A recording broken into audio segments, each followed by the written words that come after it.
ॐ भूर्भुवस्वः तत्सवितुर्वरेण्यं भर्गो देवस्य धीमहि धियो यो नः प्रचोदयात्। ॐ शान्तिः शान्तिः शान्तिः। Namaskar and good morning, dear students. Till now we have seen poem number 3, video number 1, introduction and summary. Video number 2, we have seen poem reading and explanation, and in this video number 3, we'll see the poem, the listeners question answer discussion. Alright, let's begin everybody. Let's open page number 80. There are 4 questions, question A, B, C and D. We'll start with question number A. Answer these questions. There are 5 questions in question A. Let's begin with first question. Where was the traveler? Where was the traveler? The traveler was standing outside the moonlight door of a lone house or a mansion in a forest. Alright, this is the answer. Second question. What did the bird flying out of the turret suggest? Answer number 2. The image of a lone bird flying out of the turret suggests that the mansion is abandoned and there are probably no humans living in it. Alright. Now let's go forward. Question number 3. Why did the traveler look perplexed, means surprised? Answer number 3. The traveler looked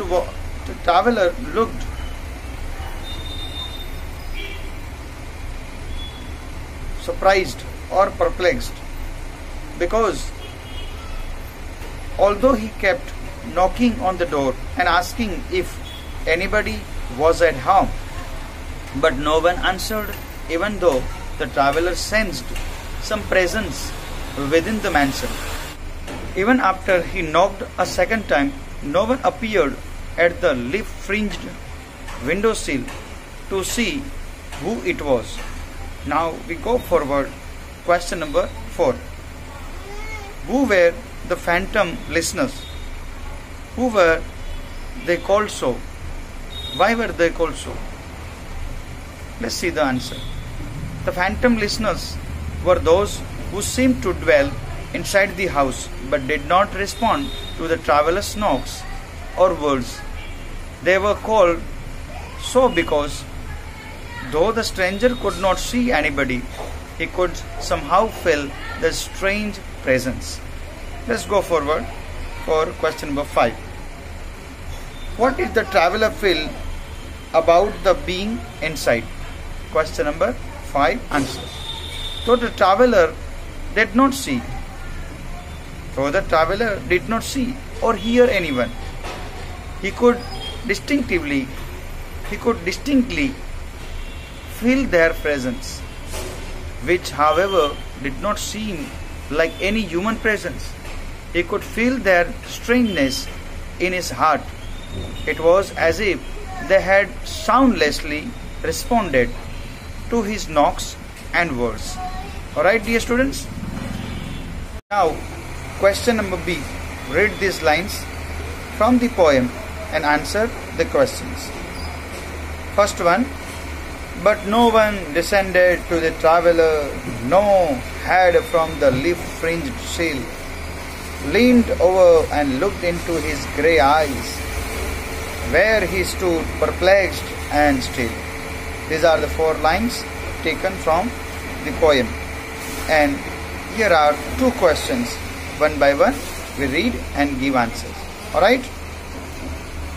Question number 1. What had the traveler done just before this? Answer number 1.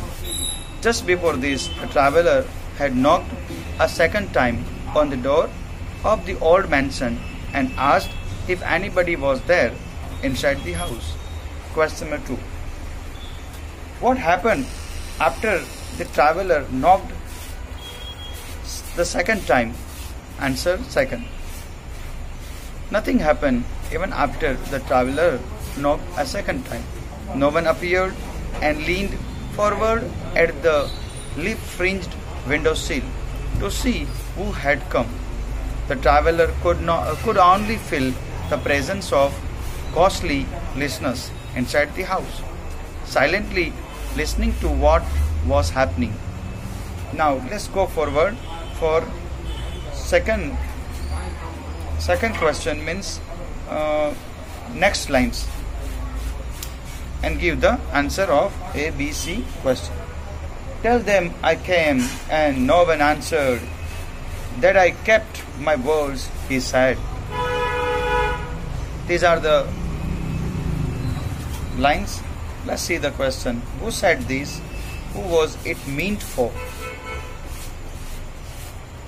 Answer number A. The traveler said this. It was meant for the listeners inside the house whose presence the traveler could feel. Question number 2. How had the speaker kept his words? The speaker had kept his words by coming to the house. Right, dear students? And C question. What was the reaction to his message? Answer number C. Answer C. There was no movement or sound, though the traveler's message echoed through the steel house. Eventually, the traveler got up on the horse and galloped away. Alright, dear students? Question number C. Think and answer. Though the poem, number 1, though the poem is about a traveler, it is titled The Listeners. Why? Let's see the answer, everybody. Without the host of phantom listeners in the poem, there would be nothing exceptional about the narrative that it relates. Most of the mystery and most of the dramatic interest in the poem emanates from the phantom listeners. It is their strangeness and their stillness to which we are drawn. The traveler is really only important as much as he acts as the medium by which we can be exposed to the listeners.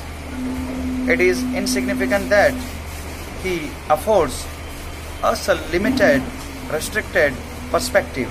We know only as much as he does, which is very little. He is a functional character serving a limited but essential purpose.